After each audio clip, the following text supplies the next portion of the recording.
خانہ کعبہ کو کون تباہ کرے گا؟ رسول اللہ صلی اللہ علیہ وآلہ وسلم نے فرمایا، آخری زمانے میں ایک آدمی مکہ آئے گا اور وہ خانہ کعبہ کو گرا دے گا اور اس کے ٹکڑے کر کے سمندر میں بہا دے گا۔ صحابہ نے پوچھا، رسول اللہ اس آدمی کی نشانی کیا ہوگی؟ حضور اکرم صلی اللہ علیہ وآلہ وسلم نے فرمایا، وہ آدمی ایسے ملک سے نکلے گا جہاں صرف بسم اللہ الرحمن الرحیم۔ محترم ناظرین، خانہ کعبہ مکہ مکرمہ کے ایک نشیبی علاقے میں واقع ہے جہاں پرانے زمانے میں بارش اور سیلاب کا پانی جمع ہو جایا کرتا تھا، اس سے اس کی دیواروں اندرونی حصے کو کافی نقصان پہنچتا تھا۔ پانی کی روک تھام کے لیے اس زمانے میں خانہ کعبہ کے باہر ایک بند بنوایا گیا تھا، لیکن یہ بند بھی پانی کے ریلوں کے آگے نہ ٹھہر سکا اور بار بار ٹوٹنے کے بعد آخر کار بالکل منہدم ہو گیا، جس کے بعد عمارت کو زیادہ نقصان پہنچتا رہا۔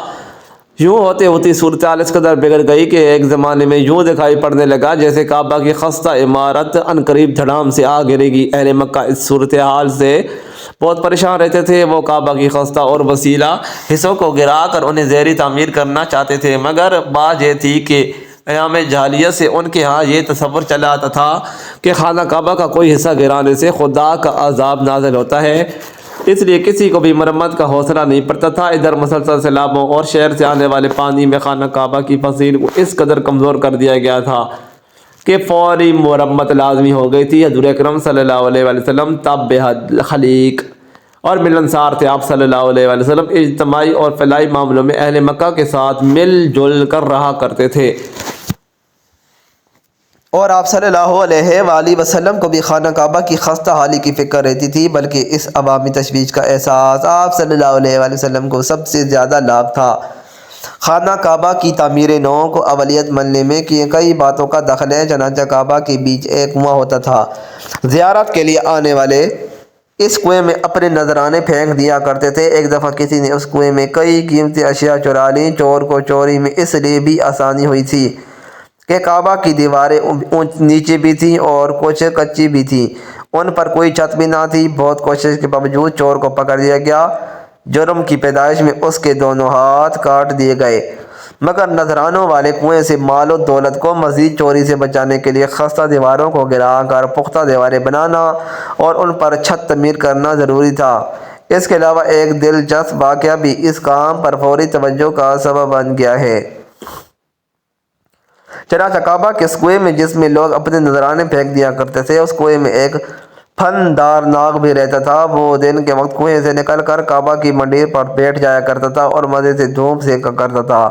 اگر کوئی شخص اس کے نزدیک جانے کی کوشش کرتا تو وہ پھن پھیلا کر خوفناک فنکار کرتا اور ڈسنے کو لپکتا، جس سے سب لوگ بھاگ کھڑے ہو جاتے۔ مرمت اور تعمیر نو کا کام شروع ہوتی اسام کا خوف بھی بڑھ چکا تھا، مگر پھر یوں ہوا کہ انہی دنوں میں ایک بڑا سا عقاب اڑتے اڑتے ادھر آ نکلا۔ وہ بجلی کی طرح سانپ پر لپکا اور اسے دبوچ کر لے اڑا، اور حضرت ابن عباس رضی اللہ تعالیٰ عنہ فرماتے ہیں کہ وہ سانپ جو خانہ کعبہ کے اندر تھا، جس وقت قریش نے خانہ کعبہ کی تعمیر کا ارادہ کیا تھا،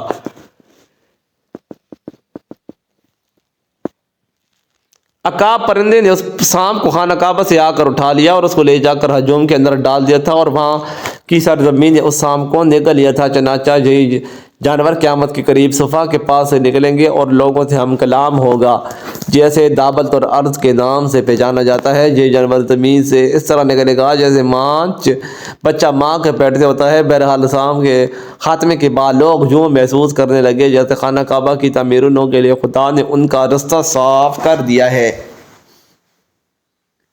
اتفاق کی بات یہ ہے کہ عین انہی دنوں میں ایک یونانی تاجر اور کاریگر باقوم کا جہاز طوفان کی زد میں آ گیا اور بندرگاہ جدہ کے ساحل کے نزدیک آ کر کنارے سے ٹکرا کر تباہ ہو گیا۔ جب قوم اپنے وقت ہنر کا مند کاریگر تھا، اسے معماری اور نجاری میں بھی کافی مہارت حاصل تھی۔ اہل مکہ کو جہاز کی تباہی کی خبر ہوئی تو انہوں نے باقوم کے پاس لوگوں کو روانہ کیا۔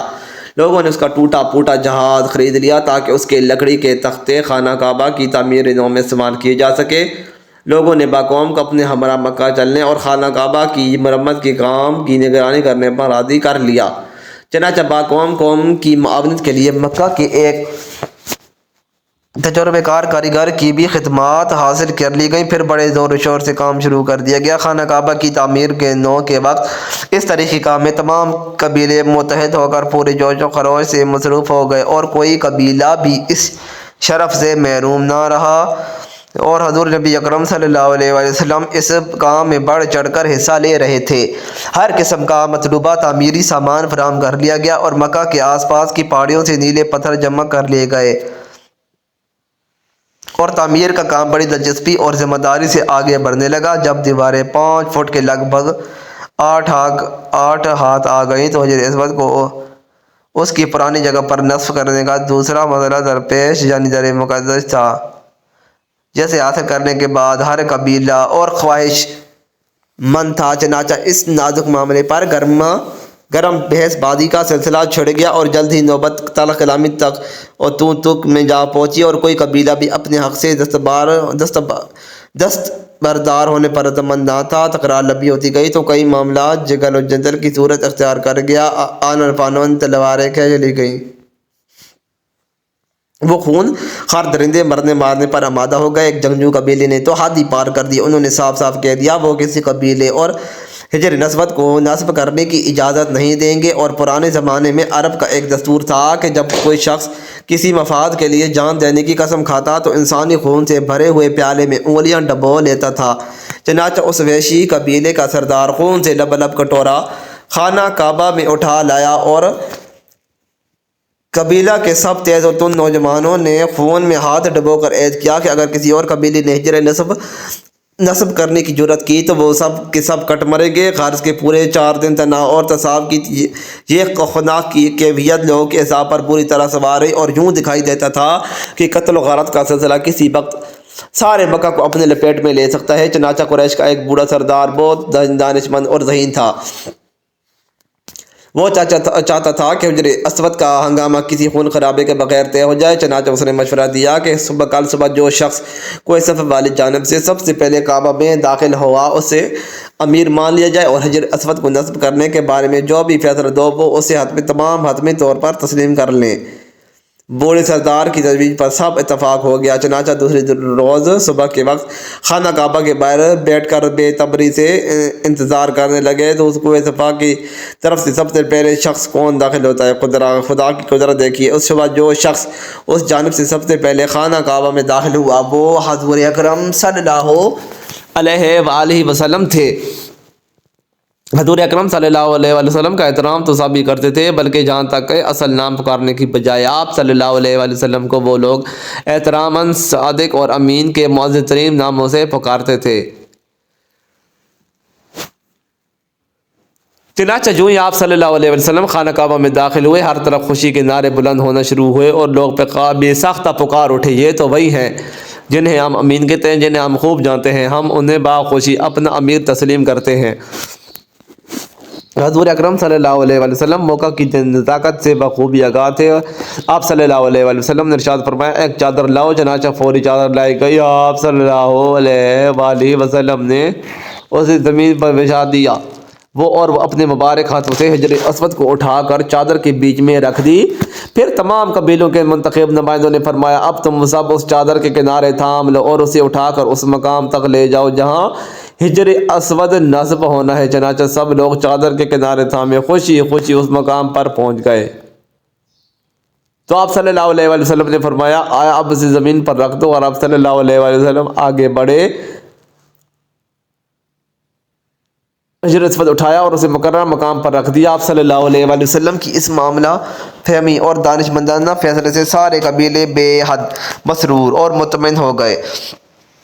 حضور نبی کریم صلی اللہ علیہ وآلہ وسلم کی اس دانش مندی سے وہ قبیلے خون خار جنگی سے بچ گئے، ورنہ وہ لوگ ادھر ادھر مرنے مارنے کے لیے تیار ہو کر تباہی کے دہانے پر پہنچ چکے تھے۔ وہ جاہل لوگ صرف اسی باتوں پر تلواریں تان کر تصادم کے شعلے میں کود پڑنے کے آدمی تھے۔ بلا عدد اور نامت رسال کے اتنے بڑے معاملے پر صبر و تحمل اور فہم و فراست سے کام لیے جا سکتے۔ چنانچہ حضرت اسود کے اس مشہور واقعے کو بہت تاریخی اہمیت حاصل ہے۔ وہ دور نبوت میں آپ صلی اللہ علیہ وآلہ وسلم کی حدیث بھی اس واقعے کی طرف لطیف اشارہ ہے کہ آپ صلی اللہ علیہ وآلہ وسلم نے فرمایا کہ نبوت کی عمارت کا آخری پتھروں اور حضور نبی کریم صلی اللہ علیہ وآلہ وسلم وہ شخصیت ہیں جس نے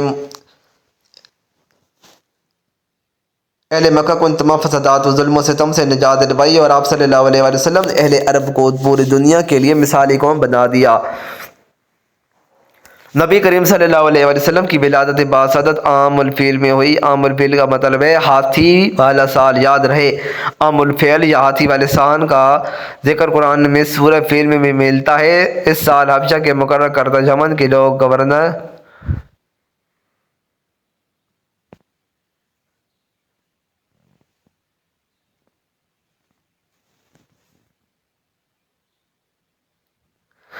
اس لیے وہ چاہتا تھا کہ عرب مکہ کی جانے کے بجائے اس کلیسا کو مرکز بنائے۔ جب یہ ممکن نہ ہوا تو اس نے کعبہ کو تباہ کرنے کی ٹھانی۔ ناظرین، آج کی اس ویڈیو میں ہم آپ کو ابرہہ کے اس حملے کا مکمل واقعہ تفصیل کے ساتھ سنانے والے ہیں۔ یاد رہے کہ یہ واقعہ فعل بھی کہلاتا ہے۔ اس واقعے کو واقعہ فعل کا نام کیوں دیا جاتا ہے یہ بھی آپ کو بتائیں گے، اور اس کے ساتھ آپ کو یہ بھی بتائیں گے کہ ابرہہ کون تھا اور آپ صلی اللہ علیہ وسلم کی ولادت اس واقعے کے کتنے دن بعد ہوئی۔ ناظرین، یہ واقعہ کچھ اس طرح سا ہے کہ ابرہہ یمن کا عیسائی حاکم تھا۔ حج کے دنوں میں اس نے دیکھا کہ لوگ بیت اللہ کا حج کرنے جاتے ہیں۔ اس نے اپنے لوگوں سے پوچھا، یہ لوگ کہاں جاتے ہیں؟ اسے جواب ملا، بیت اللہ کا حج کرنے کے لیے مکہ جاتے ہیں۔ اس نے پوچھا، بیت اللہ کس چیز کا بنا ہوا ہے؟ اسے بتایا گیا، پتھروں کا۔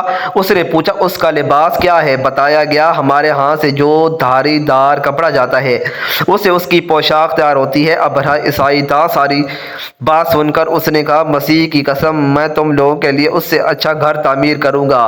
اس طرح اس نے سرخ، سفید، زرد اور سیاہ پتھروں سے ایک گھر بنوایا، سونے اور چاندی سے اس کو سجایا، اس میں کئی دروازے رکھوائے، اس میں سونے کے پترے جڑوائے، اس کے درمیان جوہر لگوائے، اس مکان میں ایک بڑا سا یاقوت لگوایا، پردے لگوائے، وہاں خوشبوئیں سلگانے کا انتظام کیا۔ اس کی دیواروں پر اس قدر مشق ملا جاتا تھا کہ وہ سیاہ رنگ کی گئی ہوں، یہاں تک کہ جواہر بھی نظر آتے تھے۔ پھر لوگوں سے کہا، تمہیں بیت اللہ کا حج کے لیے مکہ جانے کی ضرورت نہیں رہی، میں نے یہی تمہارے لیے بیت اللہ بنوایا ہے، لہذا اب تم اس کا طواف کرو۔ نعوذ باللہ۔ اس طرح کچھ قبائل کئی سال تک اس کا حج کرتے رہے، اس میں اعتکاف کرتے رہے، حج والے مناسک بھی یہی ادا کرتے رہے۔ عرب کے ایک شخص نفیر خشمی سے یہ بات برداشت نہ ہو سکی، وہ اس مصنوعی خانہ کعبہ کے خلاف دل میں کوڑتا رہا۔ آخر کار اس نے دل میں ٹھان لی کہ وہ ابرہہ کی اس عمارت کو گندہ کر کے چھوڑ دے گا۔ پھر ایک رات انہوں نے چوری چپے بہت سی گندگی کو اس میں ڈال دی۔ ابرہہ کو معلوم ہوا تو اور یہ کارروائی کسی عرب نے اپنے کعبہ کے لیے کی ہے، میں اسے ڈھا دوں گا، اس کا ایک ایک پتھر توڑ دوں گا۔ اس نے شام حبشہ کو یہ تفصیلات لکھ دیں۔ اس نے درخواست کی کہ وہ اپنا ہاتھی بھیج دے۔ اس ہاتھی کا نام محمود تھا۔ یہ اس قدر بڑا تھا کہ اتنا بڑا ہاتھی روئے زمین پر دیکھنے میں نہیں آیا تھا۔ جب ہاتھی اس کے پاس پہنچ گیا تو وہ اپنی فوج لے کر نکلا اور مکہ کا رخ کیا۔ یہ لشکر جب مکہ کے قریب جوار میں پہنچا تو ابرہہ نے فوج کو حکم دیا کہ ان لوگوں کے لیے جانور لوٹ لیے جائیں۔ اس کے حکم نے فوجیوں نے جانور پکڑ لیے، ان میں عبد المطلب کے اونٹ بھی شامل تھے۔ حضرت عبد المطلب کا دوست حضرت تھا۔ حضرت عبد المطلب اس سے ملے، اونٹوں کے سلسلے میں بات کی۔ نفیل نے ابرہہ سے کہا، قریش کا سردار عبد المطلب ملنا چاہتا ہے، یہ تمام عرب کا سردار ہے، شرف اور بزرگی اسے حاصل ہے، لوگوں میں اس کا بہت بڑا اثر ہے، لوگوں کو اچھے اچھے گھوڑے دیتا ہے، انہیں عطیات دیتا ہے، کھانا کھلاتا ہے۔ یہ گویا عبد المطلب کا تعارف تھا۔ ابرہہ نے انہیں ملاقات کے لیے بلا لیا۔ ابرہہ نے ان سے پوچھا، بتائیے آپ کیا چاہتے ہیں؟ انہوں نے جواب دیا، میں چاہتا ہوں کہ میرے اونٹ مجھے واپس مل جائے۔ اس کی بات سن کر بہت حیران ہو۔ اس نے کہا، مجھے تو بتایا گیا تھا کہ آپ عرب کے سردار ہیں، بہت عزت اور بزرگی کے مالک ہیں، لیکن لگتا ہے مجھ سے غلط بیانی کی گئی ہے، کیونکہ میرا خیال تھا کہ آپ مجھ سے بیت اللہ کے بارے میں بات کریں گے، جس کو میں گرانے آیا ہوں اور جس کے ساتھ آپ سب کی عزت وابستہ ہے۔ لیکن آپ نے تو سرے سے اس کی بات ہی نہیں کی اور اپنے اونٹوں کا رونا لے کر بیٹھ گئے، یہ کیا بات ہوئی؟ اس کی بات سن کر حضرت عبد المطلب بولے، آپ مجھے میرے اونٹ واپس دے دیں، بیت اللہ کے ساتھ جو چاہے کرے، اس لیے کہ اس کا گھر کا ایک پروردگار ہے، وہ خود ہی اس کی حفاظت کرے گا، مجھے اس لیے فکر نہیں ہونے کی ضرورت نہیں۔ اس کی بات کو سن کر ابرہہ نے حکم دیا، ان کے اونٹ واپس دے دی جائیں۔ جب انہیں ان کے اونٹ واپس مل گئے تو انہوں نے ان کے سیموں پر چمڑے چڑھا دیے، ان پر نشان لگا دیے، انہیں قربانی کے لیے وقف کر کے حرم میں چھوڑ دیا تاکہ پھر کوئی انہیں پکڑ کر لے تو حرم کا پروردگار اس پر غضبناک نہ ہو۔ پھر حضرت عبد المطلب ہرا پہاڑ پر چڑھ گئے اور ان کے ساتھ ان کے کچھ دوست بھی تھے۔ انہوں نے حضرت عبد المطلب حفاظت کر ادھر سے ابرہا اپنا لشکر لے کر آگے بڑھا اور خود ہاتھی پر سوار لشکر کے درمیان موجود تھا۔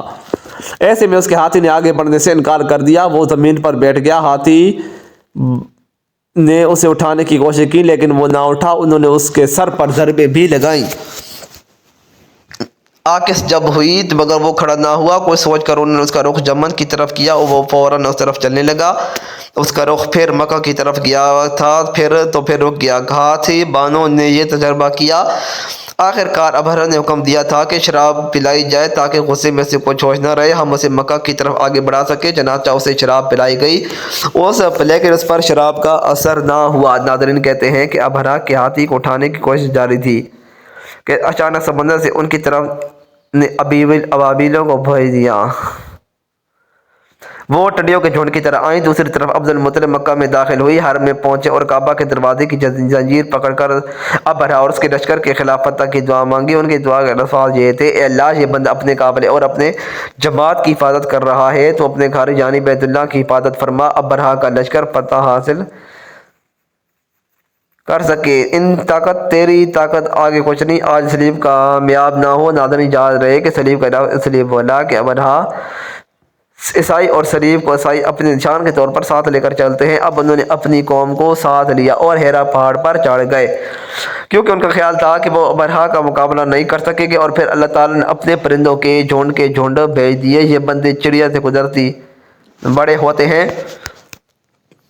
ان میں ہر پرندے کی چونچ میں پتھر کے 3 ٹکڑے تھے۔ یہ پتھر پرندوں نے ابرہا کے لشکر پر گرانے شروع کیے۔ جو ہی یہ پتھر ان پر گرے ان کے ٹکڑے ہو گیا، بالکل اسی طرح جیسے آج کسی جگہ پر اوپر سے بم گرایا جائے، جسموں کے ٹکڑے اڑ جاتے ہیں۔ ابرہا کا ہاتھی محمود البتہ ان ٹکڑوں سے محفوظ رکھا، سب ہاتھیوں میں تیز گئے۔ ناظرین کہا جاتا ہے یہ ہاتھی سینکڑوں کی تعداد میں تھے، سب کے سب کھانے ہوئے بھوت کی مانند تھے، جیسا کہ سورۃ فیل میں۔ ناظرین کہا جاتا ہے کہ ابرہا اس کے ساتھی کچھ یہ منظر بری طرح بھاگے لیکن پرندوں نے ان کو بھی نہ چھوڑا۔ ابرہا کے بارے میں مطابقات میں لکھا ہے کہ اس کا جسم ایک عضو الگ ہو کر گرتا چلا گیا، یعنی وہ بھاگ گیا اور اس کے جسم کا ایک حصہ الگ ہو کر گزر رہا تھا۔ دوسری طرف حضرت عبد المطلب اس انتظار میں تھے کہ کب حملہ ہوتا ہے، لیکن حملہ آور جب مکہ میں داخل نہ ہوئے تو حالات معلوم کرنے کے لیے نیچے گئے۔ مکہ سے باہر نکلے تب انہوں نے دیکھا کہ سارا لشکر تباہ ہو چکا ہے، خوب مال غنیمت ان کے ہاتھ بے شمار لگا، سونا چاندی بھی ہے، تاشا بھی ہے۔ لشکر میں یہ سب کچھ ایسے تھے جو واپس نہیں بھاگے تھے، یہ مکہ میں رہ گئے تھے۔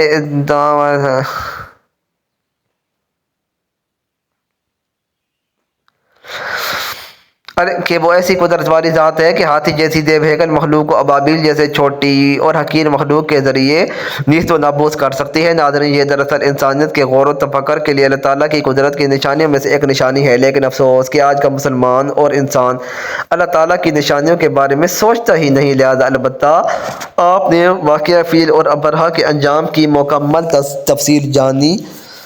چلیے اب آپ کو یہ بتاتے ہیں کہ ابرہا کون تھا اور کس قدر بے شرم اور مکار شخص تھا۔ تاریخ کے مطابق نجاشی شاہ حبشہ نے ابرہا کو سوڈان کا حاکم اور اریاض کو یمن کا حاکم مقرر کیا تھا۔ کچھ عرصے بعد ابرہا نے یمن پر حملہ کر کے اریاض کو بھی اس حملے کی خبر پہلے سے مل گئی تھی، اس لیے وہ بھی فوج سے مقابلہ کے لیے نکلا۔ دونوں فوجیں سوڈان اور یمن کی سرحدوں پر مقابل ہوئیں۔ بابر ایک چھوٹا قد تھا، وہ انتہائی بدصورت تھا، اس معاملے میں ادکار۔ اریاض لمبے قد کا خوبصورت نوجوان اور پرکشش تھا۔ ناظرین کہتے ہیں کہ اریاض کو وقت کا حیرت شدید جھٹکا جب ابرہا نے اسے مقابلے کی دعوت دی۔ دراصل یہ ابرہا کی ایک چال تھی جسے ایک مد مقابل سمجھ نہیں سکا اور مقابلے میں کود پڑا۔ اریاض نے اپنی تلوار پوری قوت سے ابرہا پر ماری مگر وہ بڑی صورت سے اپنے محافظ کے پیچھے ہو گیا، اس وار سے وہ محافظ بری طرح زخمی ہو گیا۔ پھر اریاض کے سنبھلنے سے پہلے ابرہا نے ایک دوسرے محافظ نے اچانک حملہ کر کے اریاض کو موت کے گھاٹ اتار دیا۔ اس وجہ سے ابرہا کا نام ابرہا آشرم رکھا۔ اریاض کی موت کے بعد اس کی فوج نے ابرہا کو اپنا سردار تسلیم کر لیا۔ اس طرح سے ابرہہ کا یمن پر بھی تسلط قائم ہو گیا۔ اس کی خبر جب شاہ حبشہ کو ملی تو اس کو سخت غصہ آیا۔ اس نے جواب طلبی کے لیے ابرہہ کو خط لکھا۔ ابرہہ نے مکاری سے کام لیتے ہوئے اپنی حکومت اور جان بچانے کے لیے جوابی خط میں لکھا، میں آپ کا خادم ہی ہوں، مجھے جاسوس نے اطلاع دی تھی اور یہ سوڈان پر حملہ کرنے کی تیاری کر رہا ہے، اس لیے میں اس کی پیش قدمی روکنے کے لیے نکلا تھا اور پھر حملہ کرنے میں سبقت بھی اسے نے کی تھی جو وہ میرے مقابلے میں ہاتھوں میں مارا گیا۔ میں آپ کا پرانا خادم ہوں اور ہمیشہ آپ کا خادم ہی رہوں گا۔ سوڈان اور یمن کی سرزمین ابھی تک آپ کے زیر تسلط ہے۔ شاہی حبشہ ابرہہ اس کے جواب سے بہت خوش ہوا اور اس طرح سے نہ صرف بادشاہوں کی طرف سے معافی مل گئی بلکہ یمن کی سرداری بھی اسے سونپ دی گئی۔ اور ناظرین، یمن کا حاکم بننے کے بعد پہلا واقعہ پیش آیا جو آپ نے سماعت فرمایا، یہی واقعہ فیل کہلایا، اور یہ بھی بتاتے چلے کہ یہ واقعہ نبی کریم صلی اللہ علیہ وسلم کی ولادت سے سادہ سے 50 یا 55 روز پہلے محرم کے واقعے میں پیش آیا۔ اللہ تعالیٰ ہمارے علم میں اضافہ فرمائے اور ہمیں دین کی مکمل سمجھ نصیب فرمائے۔ مزید اچھی ویڈیوز کے لیے چینل کو ضرور سبسکرائب کریں۔ شکریہ۔